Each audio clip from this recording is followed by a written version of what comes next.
গিয়াসউদ্দিন তাহেরি ভণ্ড হইতে পারেন, অনেকে ভণ্ড বলেন। আরো 10 জন আলেম ভণ্ড হইতে পারেন, ইহুদিদের দালাল হতে পারেন, কথা ঠিক। কিন্তু আমার নবীর হাদিসটা তো আর ভণ্ড না। নবীর হাদিসটা কি ভণ্ড? নবীর কথাটা তো আর ভুল না। তো আপনি গিয়াসউদ্দিন তাহেরিকে মানবেন না, ভালো কথা। আর 10 জন আলেমকে মানবেন না, ভালো কথা। কিন্তু নবীর হাদিস যেটা, সেই হাদিসটা প্রকাশ করেন। প্রকাশ করলেই তো কে সঠিক আর কে ভুল এটা পরিষ্কার হয়ে যায়। কেন? রুহের জগৎ থেকে উনি নবী।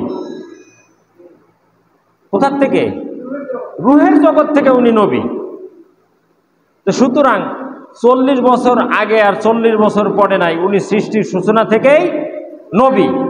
এই কথাটা আমার নবী, আপনার নবী জনাবে মুহাম্মদ রাসূলুল্লাহ জানতেন যে এইটা 1400 বছর পরে, 1500 বছর পরে মানুষ জিজ্ঞেস করতে পারে, জানতে চাইতে পারে।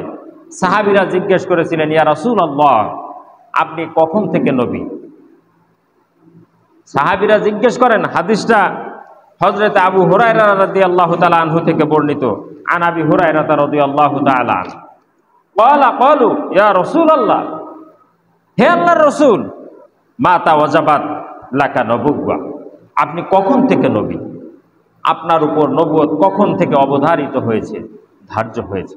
নবীজি উত্তর করেছেন, ওয়া আদামু বাইনা রূহি ওয়াল জাসাদ। বলেন না সুবহানাল্লাহ। আমার নবী, আপনার নবী উত্তর দিয়েছেন, আদম আলাইহিস সালাম, আদি পিতা আদম আলাইহিস সালাম যখন রূহ এবং শরীরের মাঝখানে অবস্থান করছেন, অর্থাৎ শরীরটা গঠন করেছেন আল্লাহ পাক রব্বুল আলামিন, কিন্তু রূহু তার মধ্যে এখনো দেন নাই, তখনও আমি মুহাম্মদুর রাসূলুল্লাহ নবী ছিলাম। বলেন সুবহানাল্লাহ। তো নবীজির এই হাদিসটা যদি আমরা মেনে নেই, তাহলে তো পরিষ্কার হয়ে যায় যে নবীজি জন্মের আগে না, নবীজি নবুয়ত প্রাপ্তির আগে না, নবীজি আদম আলাইহিস সালাম সৃষ্টির আগেও নবী ছিলেন। বলেন সুবহানাল্লাহ। গিয়াসউদ্দিন তাহেরি ভণ্ড হইতে পারেন, অনেকে ভণ্ড বলেন। আরো 10 জন আলেম ভণ্ড হইতে পারেন, ইহুদিদের দালাল হতে পারেন, কথা ঠিক। কিন্তু আমার নবীর হাদিসটা তো আর ভণ্ড না। নবীর হাদিসটা কি ভণ্ড? নবীর কথাটা তো আর ভুল না। তো আপনি গিয়াসউদ্দিন তাহেরিকে মানবেন না, ভালো কথা। আর 10 জন আলেমকে মানবেন না, ভালো কথা। কিন্তু নবীর হাদিস যেটা, সেই হাদিসটা প্রকাশ করেন। প্রকাশ করলেই তো কে সঠিক আর কে ভুল এটা পরিষ্কার হয়ে যায়। কেননা আমার নবী, আপনার নবী এটা আগেই পরিষ্কার করে দিয়েছেন। উনি বলেছেন যে আদম আলাইহিস সালাম তখন তার রূহ এবং শরীরের মধ্যে অবস্থান করতেছিলেন, তখনই আমি নবী হিসাবে ছিলাম। বলেন সুবহানাল্লাহ। তাহলে তো জিনিসটা পরিষ্কার হয়ে যায়। পরিষ্কার হয় কিনা? কথা বলেন।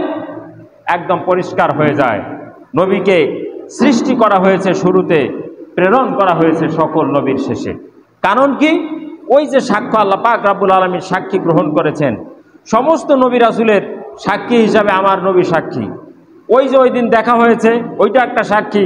আবার একেবারে শেষে এসেছেন, শেষে আসার পরে অন্য অন্য নবীদের যেই কিতাব এসেছিল, কিতাব নিয়ে তারা এসেছিলেন, তাদের যে সহিফাগুলো ছিল, তারা যে তাদের নিজের আমলে নিজের এলাকায় দাওয়াতি কাজ করেছেন, সব কিছুর ঘটনা, সব কিছুর বিষয় পবিত্র কুরআনুল কারিমে আমার আল্লাহ পাক রব্বুল আলামিন পরিষ্কারভাবে উত্তরণের মাধ্যমে, বর্ণনার মাধ্যমে ওই নবীদের সাক্ষ্য হিসাবে আমার নবীকে সমর্থক হিসাবে পাঠিয়েছেন। বলেন না সুবহানাল্লাহ। তাহলে হাদিস থেকে এটা পরিষ্কার, একদম পরিষ্কার না?